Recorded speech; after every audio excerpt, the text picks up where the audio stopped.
Welcome, dear traders. On a Friday, Asian stock indexes followed Wall Street's growth.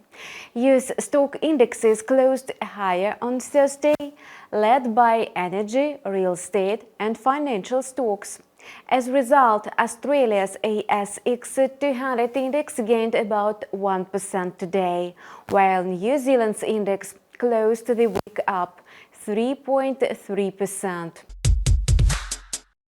Indeed, this sentiment has continued in the stock markets for the second day. After the Fed left interest rates unchanged, the stock markets seem to have perceived this as an optimistic sign. As the FedWatch tool shows today, more than 80% do not expect the Fed to raise rates this year. While Jerome Powell has not ruled out further hawkish moves, he has vowed to proceed with caution. Given that October's economic data sometimes diverged from forecast, it's likely that the full effect of past rate cuts has yet to be felt. As a result, the US regulator will be watching incoming data to assess how its tight monetary policy is affecting the US economy. Therefore, today's trading seems muted, and investors prefer to stay on the sidelines. Everyone is waiting for the monthly report on the US labor market, which will be released at the beginning of the US trading session. The US dollar has also switched to a wait-and-see mode ahead of the non-farm payrolls report. Against its counterparts from the G6 basket, the greenback is still trading above 106 points. However, at the beginning of Friday, the US currency inched lower in the range of 106.00 and 106.20. Tumbling US Treasury yields have sent the greenback lower. As a result, 10-year Treasuries tested three-week lows of 4.65% last day.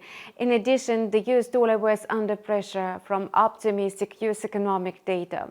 If today's non-farm payrolls report supports this trend, the US currency will be hit again.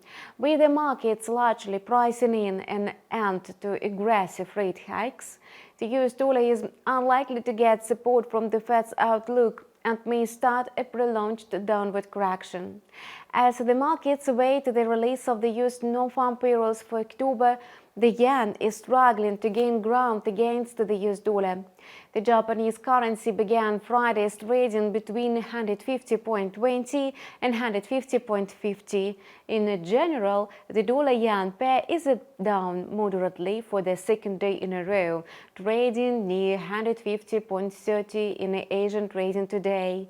After the Bank of Japan pledged to continue its hard-to-lose policy this week, the yen was strengthened against the weaker US dollar. Meanwhile, the greenback may soar and drag the yen down in just a few hours. In addition, fundamental factors are also working against the Japanese currency. Safe haven assets may be further undermined by the heightened risk sentiment. Nevertheless, the yen closed the Asian session with modest gains. Meanwhile, the Aussie dollar pair grew on a risk sentiment. Against the backdrop of cautious trading ahead of the US non-farm payrolls report, the Aussie managed to climb higher, closing at 0.6448 early Friday. The Australian currency was supported by expectations of aggressive interest rate moves from the Reserve Bank of Australia, considering that the Aussie has been in a prolonged downtrend since mid-July, and this week's moderate rebound is even more optimistic. As a result of the rebound, the Aussie has started to rally. At the end of last week, the pair found support at 0.6275, and today the pair was already trading in the range of 0.6420 and 0.6450. setting the stage for a third consecutive week of gains. The New Zealand dollar also strengthened as the Treasury yields fell and the US dollar weakened. The Kiwi managed to bounce off the 0.5875 low today, ending Friday's Asian session near the resistance level of 0.59. In anticipation of the US labor market report, the Kiwi-dollar pair maintained its bullish momentum within the daily range of 0.5885 and 0.5914. And that's all for now. But keep in mind that the market is changing constantly. Subscribe to the InstaForex TV channel, leave your comments and questions below, and we will be happy to get your feedback. See you online next week.